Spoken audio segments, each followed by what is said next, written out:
नमस्ते, good evening. मैं हूं अनुजा सहाय और आप सबका स्वागत करती हूं राकेश टांग साहब के ऑफिशियल यूट्यूब चैनल पर that talks about spirituality and spiritual resolve.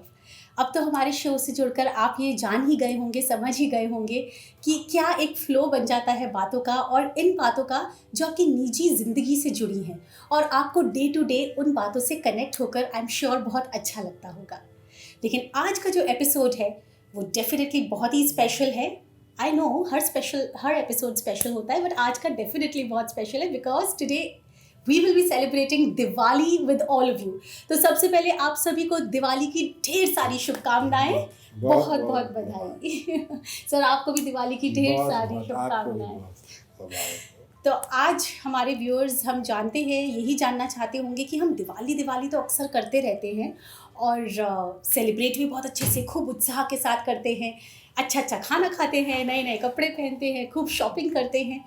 But I am sure कि हर कोई दिल ही दिल में जानता है that Diwali is much more than that, और उतना ही डीप और उतना ही मीनिंगफुल इसका महत्व है, इसकी मान्यता है।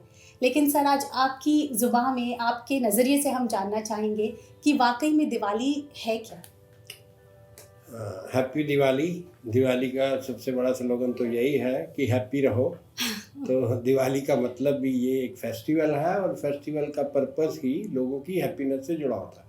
तो ये तो आपको मालूम ही है कि दिस इज़ ए फेस्टिवल। अब ये फेस्टिवल का कारण क्या है कि आपको मालूम ही है कि हमारे प्रभु राम अयोध्या लौटे थे 14 वर्ष के वनवास के बाद। और ये एक्चुअली कहानी जो है ये वो है गुड ओवर बैड, जो गुड ओवर एविल्स की कहानी होती है, असत्य के ऊपर जो सत्य की जीत होती है उससे संबंधित कहानी है ये इसकी। और आप ये देखेंगे कि भारतवर्ष में दिवाली सिर्फ ये राम जी के अयोध्या लौटने के लिए ही नहीं मनाई जाती, इसकी और भी कई वजहें हैं। साउथ में दिवाली कृष्ण के लिए मनाई जाती है। अच्छा। और ये बात आपको शायद नहीं मालूम होगी कि कृष्ण ने दो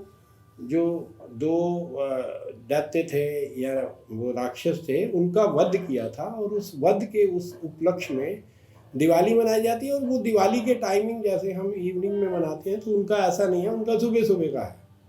इसी तरह से हिमाचल प्रदेश जो ऊंची जगहें हैं वहाँ पर दिवाली ये 1 महीने बाद मनाई जाएगी। जैसे आज दिवाली है तो 1 महीने में, इससे ये लगता है कि श्री राम जो हैं जब अयोध्या पहुँचे और वहाँ तक ये खबर पहुँचाने में 1 महीना लग गया। इसी तरह से हमारे ईस्ट में जो दिवाली है ये दुर्गा को लेकर है, काली को लेकर है।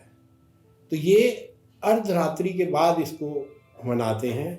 तो उसमें इसका बहुत अच्छा संदर्भ है कि आपने काली माता को देखा होगा तो वहाँ पे देखिए कि उनका बिल्कुल ब्लैक चेहरा है और जुबान निकली हुई है।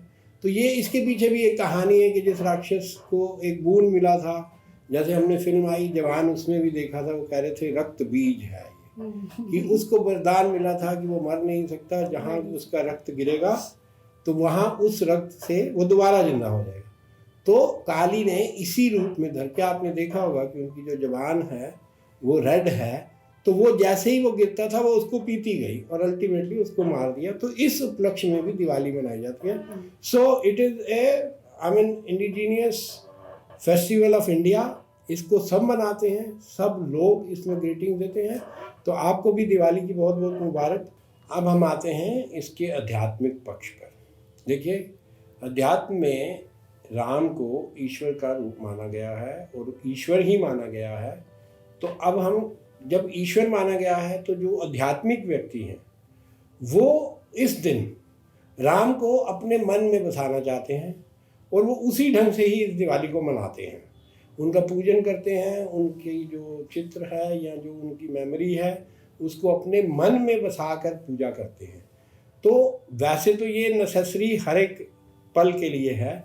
तो इसके लिए एक गीत, छोटा सा गीत तो नहीं, ऐसे तुकबंदी सी कविता है जो मैंने लिखी थी, तो अनुजा जी ने अपने स्वर में उसे बना के बहुत सुंदर बना दिया है। तो आप प्लीज़ वो दर्शकों को सुना दीजिए।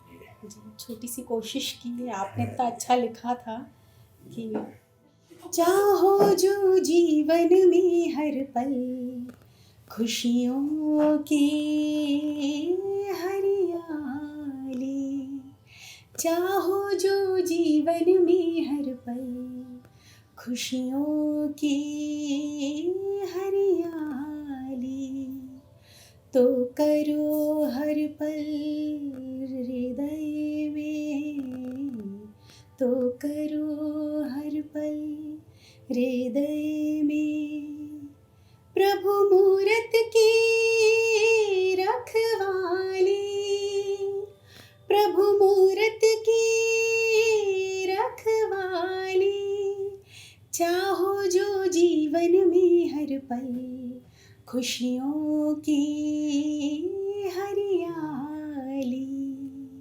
ना होगा कोई डर ना द्वेष, ना होगा कोई डर ना द्वेष, जिंदगी होगी मतवाली, जिंदगी होगी मतवाली। फिर होगा उत्सव हर पल, फिर होगा उत्सव हर पल और होगी हर रात देवाली।